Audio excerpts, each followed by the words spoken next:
Alors, maintenant, on va parler du Prokofiev. Donc, le Prokofiev, là, il y a là aussi beaucoup de choses à faire, à retravailler. Donc, n'aie pas peur et fais les choses les unes après les autres. D'accord? Sois organisé dans ton travail et ne t'attends pas à tout réussir du premier coup et à tout faire en une semaine. D'accord? En un cours, on n'aurait jamais pu tout voir dans la chanson américaine et tout voir dans le Prokofiev, mais comme c'est pas un cours et que c'est un cours en vidéo, là on peut prendre le temps de brosser un petit peu toute la pièce, et puis après toi tu as tout le temps pour retravailler ta pièce. Donc, le Prokofiev. Donc dans la première partie, tout est trop fort en fait. Regarde tes nuances piano, et dans la variation, ça sera piano et mezzo piano. D'accord? Donc c'est pas aussi fort. Donc vas-y tranquille.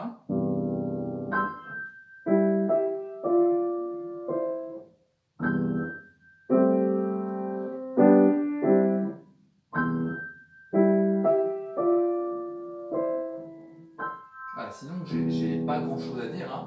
Alors, dans la variation, regarde. À la main gauche, là, ton deuxième temps, il est une octave plus haut. Toi, tu fais ça. Mais non, c'est encore plus dur, c'est une octave plus haut. Donc que tu le fasses avec la main gauche par-dessus ou par-dessous. Tu vois, je crois que tu fais par-dessous. C'est possible, peu importe. Mais une octave encore plus haut par rapport à ce que tu fais.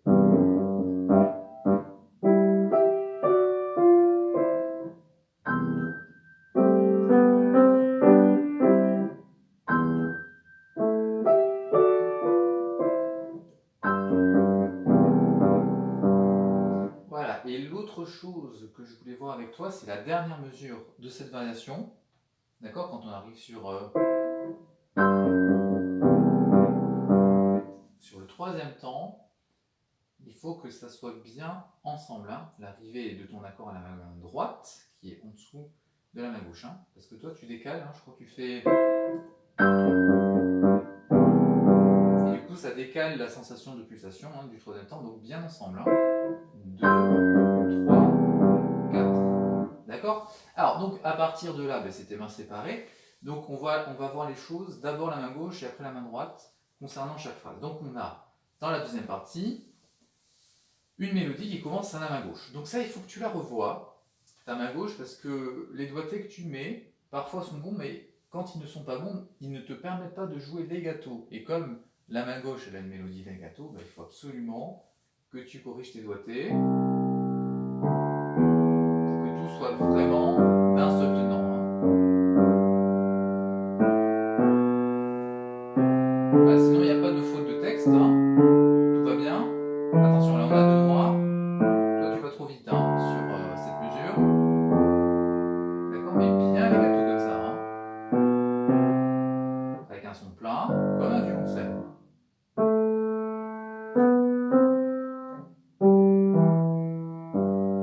Voilà, et là on a fini la première phrase, parce qu'à partir de là, la main gauche va avoir l'accompagnement.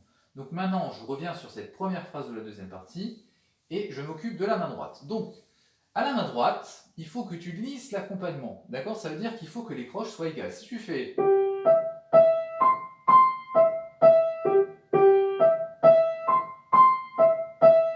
Évidemment, c'est pas très égal, d'accord? Même si la durée des croches est la même, on entend quand même une inégalité entre elles, d'accord? Il faut que tu tiennes un petit peu plus, en fait, ta deuxième croche.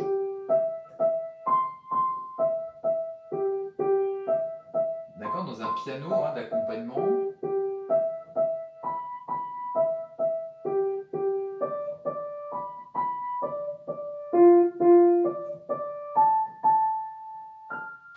D'accord? Et d'une façon générale, il faut que tes mesures soient bien enchaînées, parce qu'à la main droite, ça commence bien, et puis plus ça avance, elle est longue cette première phrase, et plus ça avance, et moins les mesures sont bien enchaînées, plus il y a des temps d'arrêt et tout, donc ça, il faut absolument que tu fasses attention.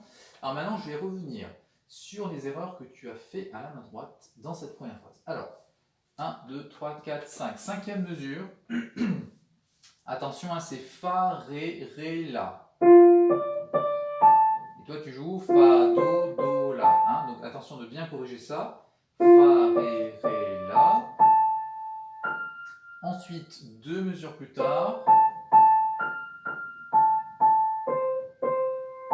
c'est un Mi, hein, dans l'aigu.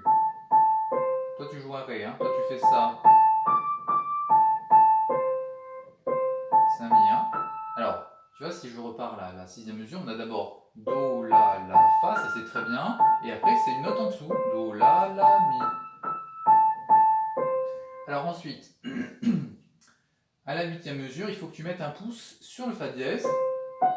Ici, là, sur le deuxième. Donc pouce 3 et après pouce ici, pas 2. Parce qu'après, on doit aller chercher un Mi que tu joues très bien. Mais comme tu mets pas un pouce, bah, du coup, tu ne peux pas lier. Hein. Donc ça fait... Hein, c'est pas très beau, hein, évidemment. Donc, tu remets un pouce sur le Fa dièse. Et quand tu redescends, tu as un Fa bécard, tu mets un pouce aussi dessus. D'accord. Comme ça, tu as tous les gâteaux comme dans les autres mesures. D'accord. Donc tout ça, hein, je te l'ai écrit. Hein, là, je suis en train de relire les choses. Et je te les montre en fait indirectement pour que ça soit un peu plus clair. Voilà, et donc comme je te l'ai écrit, toutes les mesures doivent être enchaînées. Hein, ça, c'est un préalable aux mains ensemble qui est hyper important. D'accord. Donc une fois que tu sens que tu maîtrises mieux cette phrase, et bien, tu commences à mettre les mains ensemble. Alors quand tu retravailles les mains séparées, repars au bout de 6 mesures. Hein, ne repars pas tout de suite, pas toujours au début. Hein, 1, 2, 3, 4, 5, 6. Donc tu repars par exemple de là. Parce que c'est à partir de là hein, qu'on a pas mal de choses à revoir à la main droite. Donc n'hésite pas à refaire ces 4 dernières mesures. Alors, maintenant on va s'occuper de la phrase suivante, en commençant par la main gauche. Alors, là on a énormément de choses à corriger, hein, du côté de la main gauche. Alors il y a déjà tous les doigtés, hein, tout simplement, parce que tu les mets pas, tu fais pas gaffe. Alors, je te signale, on a toujours un pouce sur la deuxième croche, hein, qu'on ait un 5 ou un 4, on aura toujours un pouce après, pas un 2, hein, ou pire un 3, bah, je ne sais pas ce que tu mets, mais tu tires sur tes doigts, tu as la main en position grande ouverte pour rien, bah, c'est très curieux, hein, faut vraiment que tu mettes les doigtés qui sont marqués, puis que tu déduises aussi ceux qui ne sont pas notés, quoi. Hein, c'est toujours 5 pouces ou 4 pouces.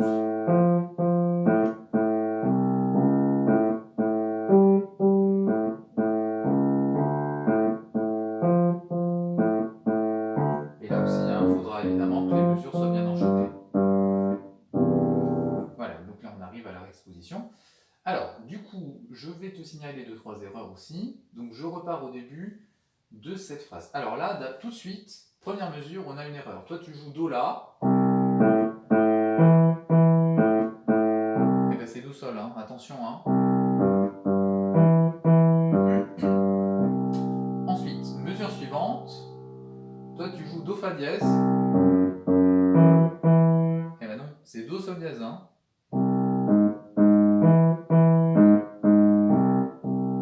Et après, ça sera Do La. Et à partir de là, ça va. Donc je repars donc au début de cette deuxième phrase. Do Sol. Do Sol dièse. C'est logique, hein, tu vois, on monte automatiquement. Ensuite Do La. Et après, plus d'erreurs, de notes, mais alors, au niveau doigté, là, il y a du boulot. Hein. Voilà, ça c'est pour la main gauche. Alors, pour la main droite, donc maintenant c'est elle qui a récupéré la mélodie. Donc il faut que tu soignes le legato de la main droite. Hein. Tu ne peux pas faire tout non legato comme tu le fais. Il faut vraiment que tu fasses attention parce que sinon on ne va pas comprendre que la mélodie était d'abord à la main gauche puis qu'elle passe à la main droite. Hein. Donc ça, il faut vraiment que tu y penses bien. Hein. Donc, première et deuxième mesure, on a une blanche pointée et noire. Hein. Ça, c'est le motif rythmique. Donc, quand tu arrives sur la noire, n'en fais pas un staccato, hein. C'est moche. Et puis, ça ne correspond pas à l'esprit. Hein. Donc, il faut évidemment lâcher la noire pour se placer sur l'accord, mais sans la piquer, quoi. Et là, carrément, dans la deuxième mesure, tu peux tenir la noire jusqu'à ton accord. D'accord. Donc, ne la lâche pas. Il y a une seule noire qu'il faut qu'on lâche, celle de la première mesure.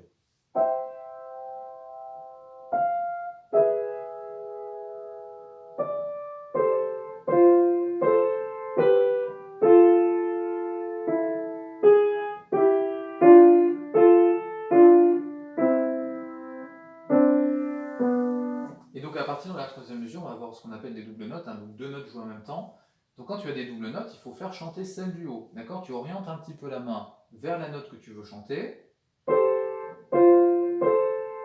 D'accord? Si tu as la main trop vers le bas, on va plutôt entendre le bas. Hein. Donc tu vois, ça change tout, hein, selon l'orientation de ta main.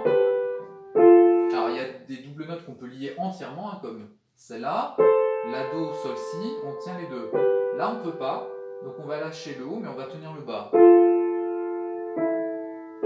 D'accord? Vas-y lentement, essaye, hein, tu verras, il y a toujours une note que tu peux tenir, au moins une note sur les deux. Hein, pour donner toujours une sensation à l'oreille, hein, de legato.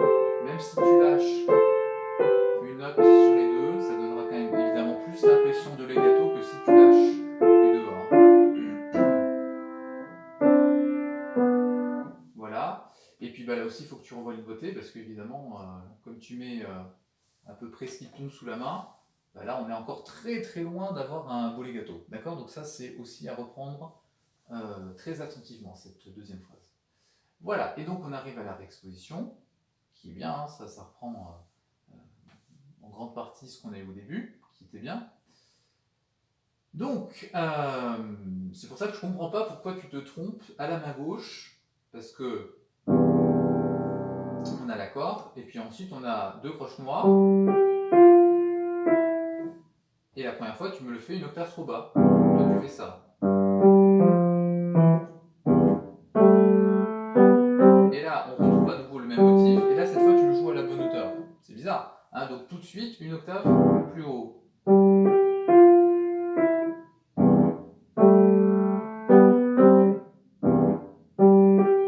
Et là, on passe en clé de sol, hein, ça tu l'as bien vu puisque tu joues les bonnes notes. Donc il faut que la main monte. Hein. Si on passe en clé de sol, c'est pour que la main passe dans l'aigu.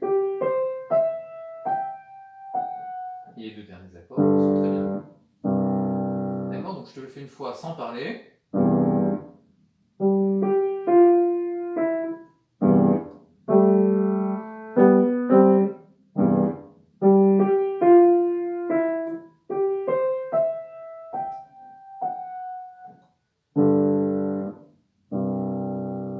Voilà, ça c'est pour la main gauche. Et pour la main droite, donc les premières mesures se passent bien. Alors, on a une erreur en fait hein, quand ça change, c'est-à-dire à partir de la quatrième mesure. Donc je te fais là aussi hein, toute la réexposition. Donc on arrive à la deuxième mesure, troisième mesure, et alors à la quatrième c'est Mi, Sol, Do, Mi, Ré. D'accord? Parce que toi tu fais Mi, Sol, Si, Ré, Do, et quand tu vas mettre les mains ensemble, hein, ça ne va pas sonner bien du tout et tu ne vas pas comprendre pourquoi. Donc corrige tout de suite hein, directement à la quatrième mesure. Mi, Sol, Do, Mi, Ré. Ensuite, cinquième mesure, corrige ton daté, c'est pouce de 4 à 1 sur l'accord Si, Ré, Fa dièse, pour pouvoir mettre le 5 hein, sur le sol, parce que toi tu t'embêtes à mettre 2, 3, 5, et tu glisses comme ça, alors ça te déstabilise complètement. Donc pouce de 4, et donc l'accord Ré, Fa, Sol, les trois notes sont jouées en même temps, hein, pas, hein, on a décalé le Sol pour que ça soit clair hein, au niveau de la lecture, on voit bien le Fa et le Sol qui sont collés, mais ils sont quand même joués en même temps, hein, c'est une convention d'écriture. Donc Ré, Fa, Sol en même temps, et voilà, et t'as fini. D'accord? Donc, je te propose là aussi de te jouer la pièce en entier. Alors, je vais la faire avec la pédale, évidemment, parce que c'est plus joli. Donc, corrige-moi tout ça, continue à mettre les mains ensemble, hein, notamment dans la deuxième partie. Au moins la première phrase, hein, qui n'est pas très très loin d'être prête, quand tu auras bien corrigé l'accompagnement de main droite. Et la prochaine fois, on parle de la pédale, d'accord? Donc, là voici la pièce.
Voilà, bon travail, à bientôt.